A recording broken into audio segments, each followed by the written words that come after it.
왼쪽에 보이는 유물이 국보 천상열차 분야지도입니다. 630여 년 전 태조 이성계 때 만들어진 천문도이고요.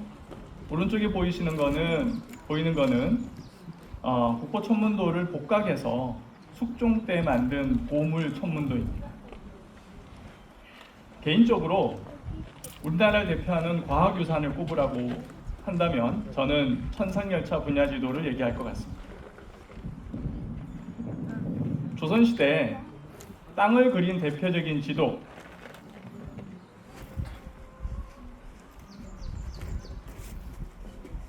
대동여지도 잘 아시죠? 대동여지도가 땅을 그린 대표적인 지도라면 하늘을 그린 대표적인 지도가 바로 천상열차 분야지도입니다. 대동여지도가 조선 후기에 개인이 만든 지도라면 천상열차 분야지도는 국가적으로 조선 초기 건국의 상징성을 담아서 만든 천문도입니다.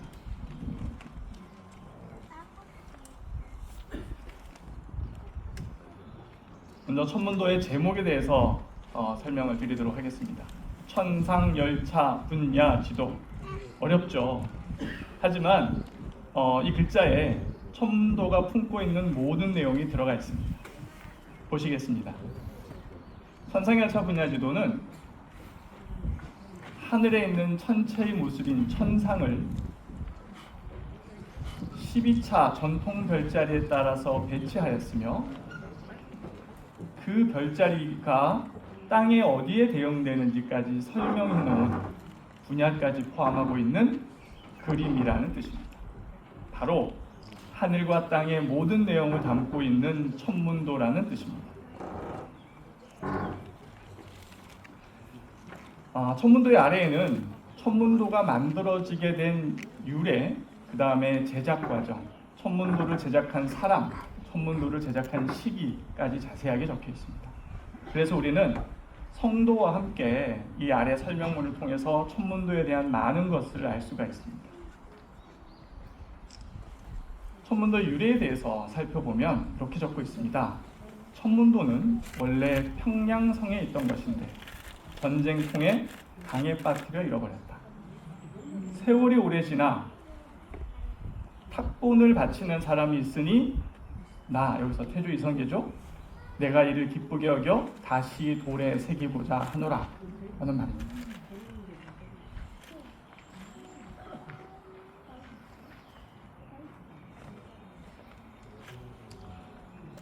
조선이 고려를 딛고 일어난 만큼 고구려에서 그 정통성을 유려한다는 생각을 할 수가 있는데요.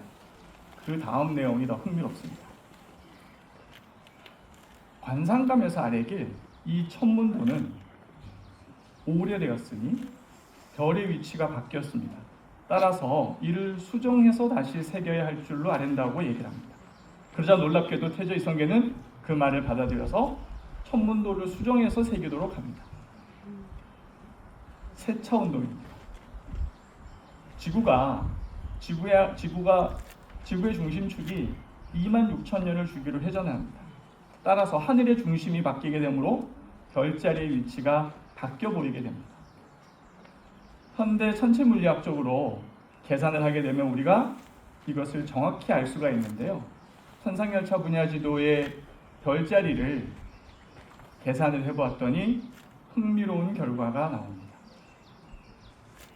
별들이 언제 관측된 별들인지를 확인해 봤더니 천문도에는 두 개의 시기의 별자리가 섞여 있다는 것이 확인되었습니다.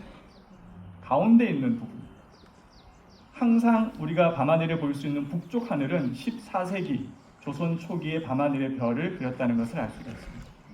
반면 천문도의 바깥쪽에 있는 계절에 따라 보이는 계절 별자리는 1세기의 별자리에 위치하고 일치한다는 사실을 알게 되었습니다. 천문도의 설명문에 적혀있는 평양성에서 유래해서 조선에 다시 새겼다는 말과 정확히 일치를 합니다.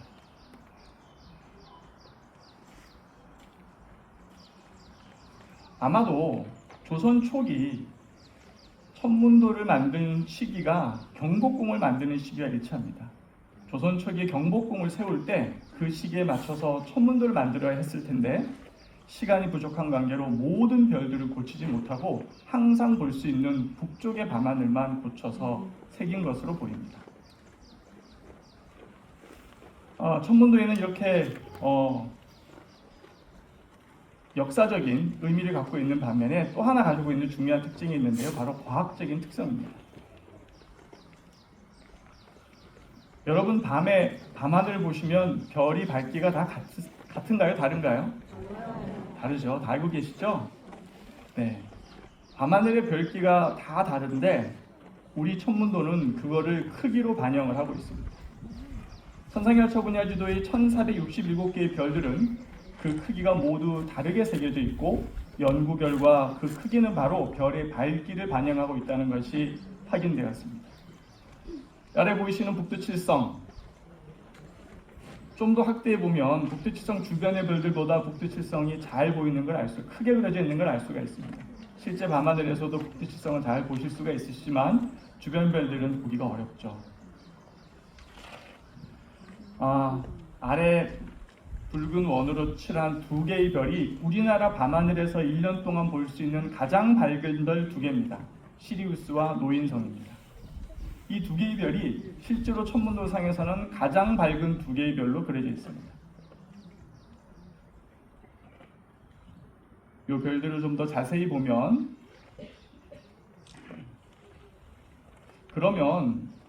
이렇게 별의 밝기를 크기에 따라서 다르게 표현하는 것이 얼마나 대단한 일이냐라고 생각하실 텐데요.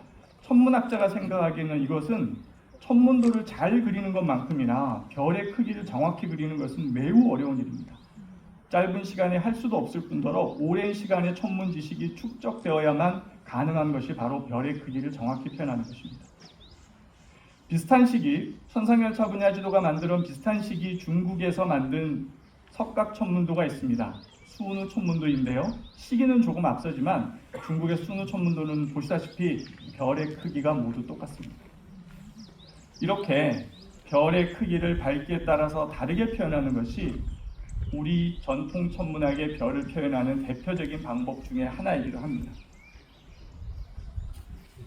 이렇게 천상열차 분야지도는 우리의 과학 문화재이면서 지금 보시는 것은 숙종본 천상열차 분야지도를 좀 더 확대해서 보여드리는데요. 보면은 별의 크기가 좀 더 명확히 구분되실 겁니다. 참고로 이 두 개의 천문도는 모두 고궁박물관에 전시되어 있으니까 실제 눈으로 가서 확인해 보시면 더 잘 이해가 되실 겁니다. 이렇게 천상열차 분야지도는 우리의 과학 문화재이자 인류의 소중한 문화유산으로서 그 가치가 매우 높다고 할 수가 있습니다.